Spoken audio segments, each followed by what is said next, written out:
My husband cheated on me with my sister and got her pregnant. Sadly, my entire family knew this deranged relationship and kept it from me. I never thought I'd be sharing something like this on Reddit. But here I am. My life has been turned upside down, and I'm still struggling to make sense of it all. I guess I should start from the beginning.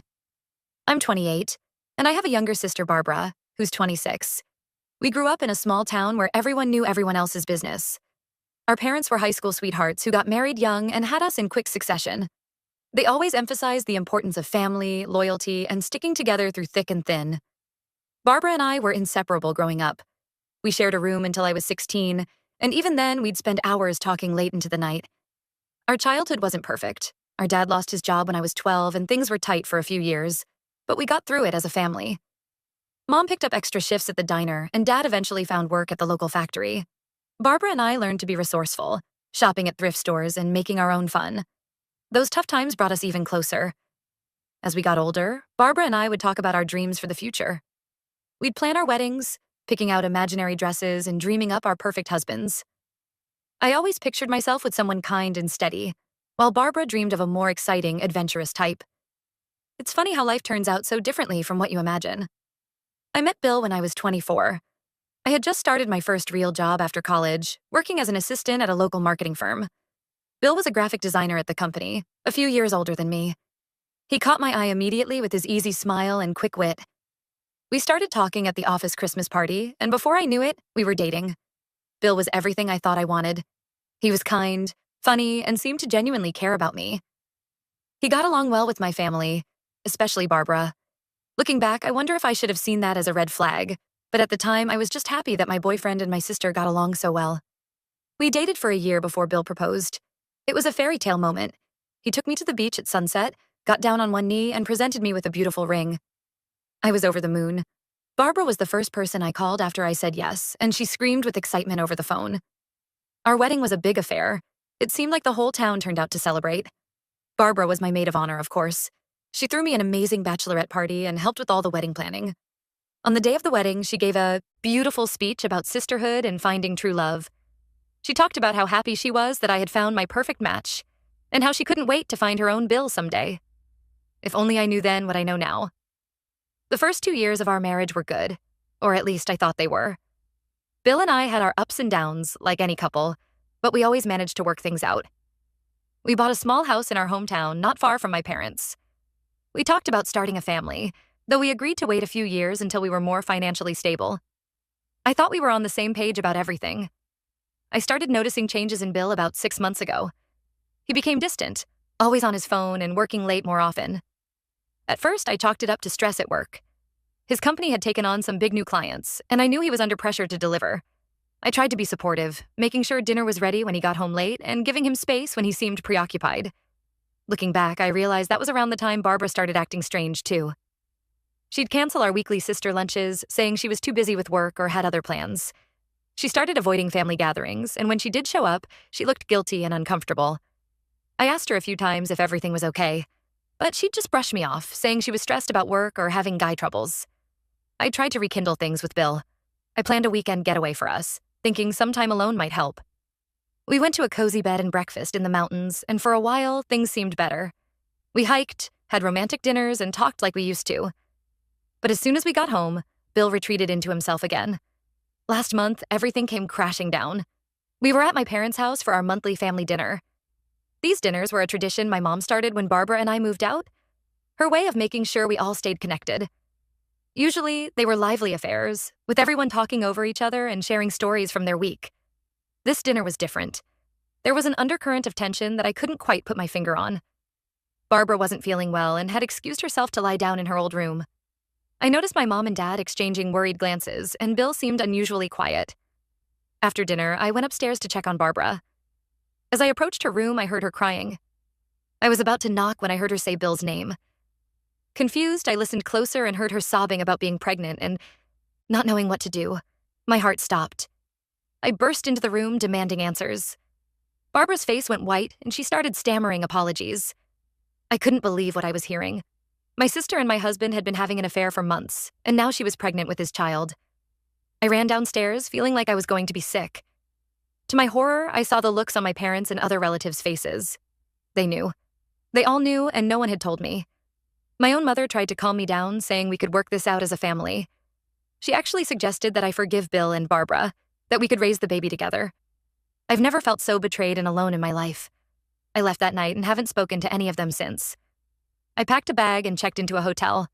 The next day, I went home while Bill was at work and grabbed more of my things. I left my wedding ring on the kitchen counter with a note telling him I knew everything and that he shouldn't try to contact me. That was 3 weeks ago. I'm now living in a small apartment on the other side of town, trying to piece my life back together. I've blocked Bill's number and all my family members on social media. The only person I'm in touch with is my best friend from college, Sarah, who's been an absolute lifeline through all of this. I keep replaying everything in my head, wondering how I could have been so blind. Were there signs I missed? How long had this been going on? How could Barbara, my own sister, do this to me? And my family? How could they keep this from me? I feel like my entire life has been a lie. I'm not sure what I'm looking for by posting this. Advice? Support? I just feel so lost and alone. I know I need to start thinking about divorce, but the thought of dealing with lawyers and paperwork makes me sick to my stomach. How do I even begin to move on from something like this? For now, I'm just taking it one day at a time. I go to work, come home to my empty apartment, and try not to fall apart. I've started running again, something I used to love but gave up when I got married. It helps clear my head, even if just for a little while. I don't know what the future holds, but I know I can't go back to that family. The betrayal runs too deep. I'm angry, hurt, and so tired. But I'm also determined to rebuild my life on my own terms this time. If you've made it this far, thank you for reading. Any words of encouragement or advice would be appreciated. I never thought I'd be starting over at 28, but here I am. Update 1, 2 months later. It's been 2 months since my last post, and a lot has happened. First, I want to thank everyone who commented and sent messages of support. Your kind words and advice have been a lifeline during this difficult time. The biggest news is that I found out I'm pregnant. Yes, you read that right. I'm pregnant with Bill's child. The irony of this situation isn't lost on me. I discovered this about a month ago, which means I'm now around 12 weeks along. Barbara is about 16 weeks pregnant. When I first saw those 2 pink lines on the pregnancy test, I felt a mix of emotions I can't even begin to describe. Shock, disbelief, anger, and oddly, a tiny spark of joy that was quickly overshadowed by the circumstances. I realized that Bill and I must have conceived during our weekend getaway, just days before I found out about his affair with Barbara. I spent days agonizing over what to do. Part of me wanted to terminate the pregnancy and cut all ties with my past life. But as I sat in the clinic waiting for my appointment, I found myself thinking about my childhood, about the love and security I felt growing up. Despite everything that's happened, I realized I wanted to give my child that same sense of love and belonging. So, I've decided to keep the baby. It's not an easy decision, and I'm terrified of being a single mother, but I'm also determined to give this child the love and support it deserves. I know it won't be easy, but I keep reminding myself of how my parents managed when times were tough. If they could do it, so can I. I finally filed for divorce last week. It was one of the hardest things I've ever done, but also oddly liberating. I hired a lawyer who specializes in complex divorce cases, and she's been incredibly supportive. We're pushing for a quick resolution, given the circumstances. Bill tried to contact me when he was served the divorce papers. He left voicemails begging me to reconsider, saying he made a mistake and still loves me. In one message, he talked about our first date, how nervous he was, and how he knew that night that I was the one. Hearing that just made me angry. How could he say those things and then do what he did? My family's reaction to the divorce has been disappointing, to say the least. My mother called, trying to convince me to work things out for the sake of the babies. She doesn't know I'm pregnant yet. I haven't told anyone in my family. When I refused to even consider reconciliation, she had the audacity to say I was being selfish and tearing the family apart. She brought up how we always stuck together through tough times, like when Dad lost his job. But this isn't the same, and I wish she could see that. Barbara sent me a long email, full of apologies and excuses. She said she never meant for any of this to happen, that she and Bill were drunk one night and things just happened. As if that makes it okay. She talked about how close we used to be, how much she misses me. She said she's miserable and feels guilty every day. Part of me wants to feel sympathy for her, but I just can't. She made her choices, and now she has to live with them.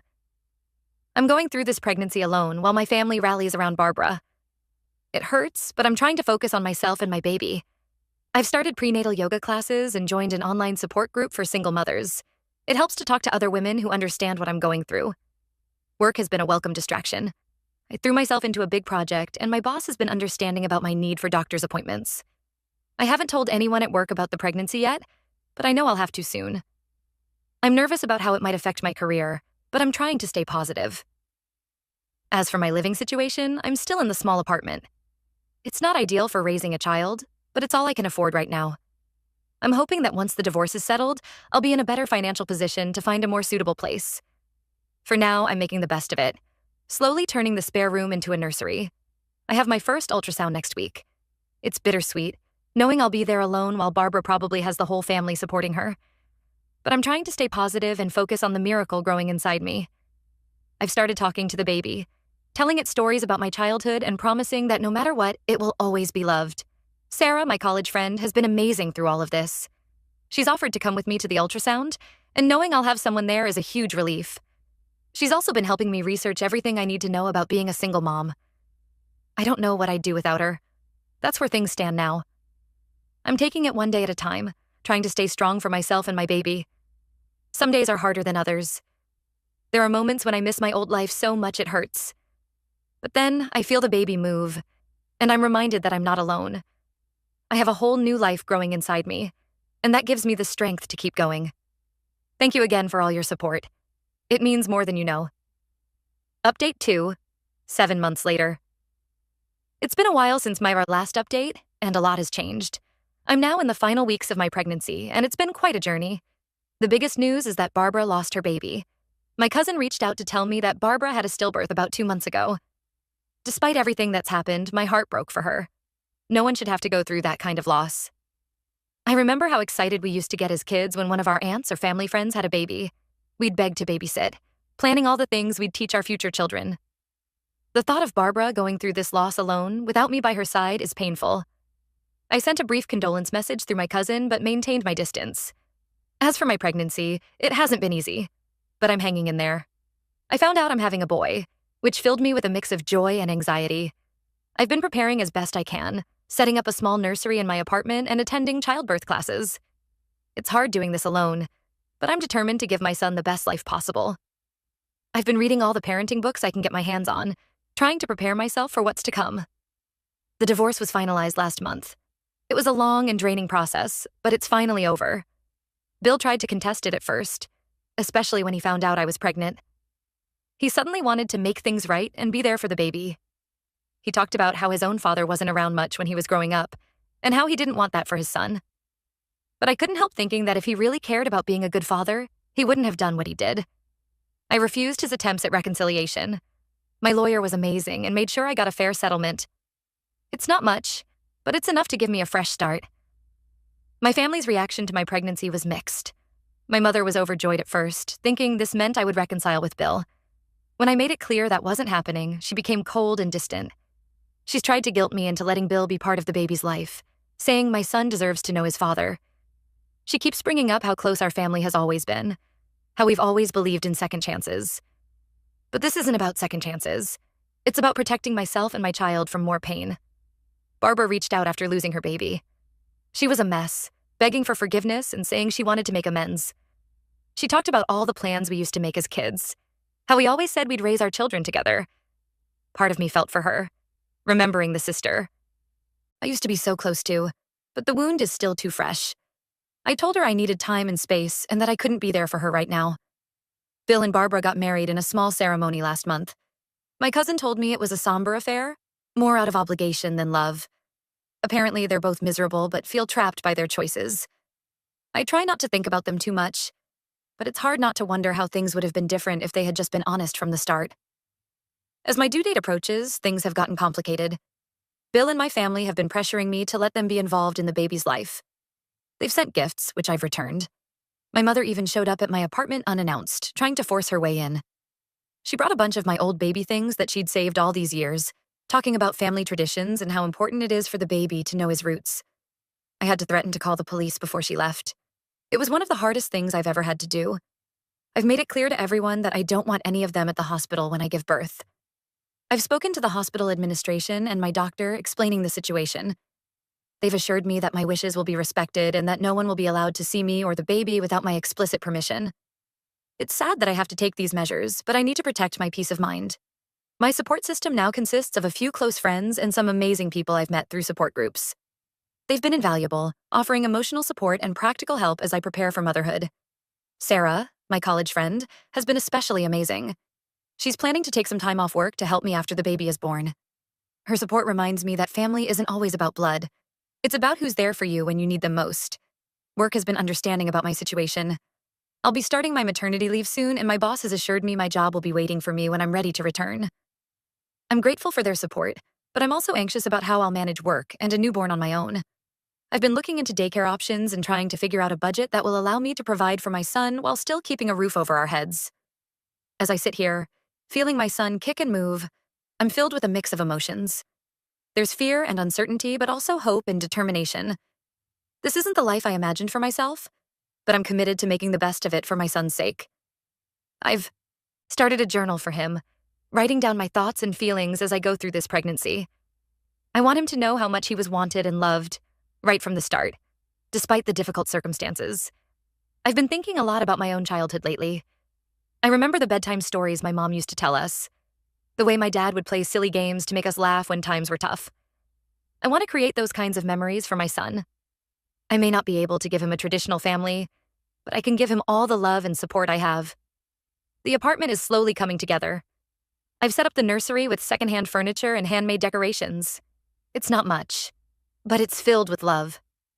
I spend hours in there, imagining what it will be like when my son finally arrives. I talk to him, sing to him, and promise him that no matter what, we'll face the world together. I know the road ahead won't be easy. Being a single mother will have its challenges, and I'm sure there will be times when I'll struggle. But I also know that I'm strong, and that my son and I will be okay. I'm learning to take things one day at a time, to celebrate small victories, and to be kind to myself when things get tough. As my due date gets closer, I find myself thinking about the future. Will I ever trust enough to let someone into our lives? Will my son ever know his father or his aunt? I don't have answers to these questions yet. And for now, I'm okay with that. My focus is on bringing this baby into the world and giving him all the love and security I can. I'm nervous about the birth, about being alone in the delivery room. But I'm also excited to meet my son, to hold him in my arms for the first time. I've chosen a name for him, a family name from my mother's side, to honor the good parts of my family history while still keeping my distance from the current situation. Thank you all for your continued support and kind words. It means more than you know. Wish me luck. As I finish writing this, I feel a sense of calm washing over me. Yes, my life has taken an unexpected turn. Yes, there are challenges ahead. But I'm not the same person I was when I wrote my first post. I'm stronger now, more resilient. I've learned that I can survive heartbreak, that I can stand on my own 2 feet.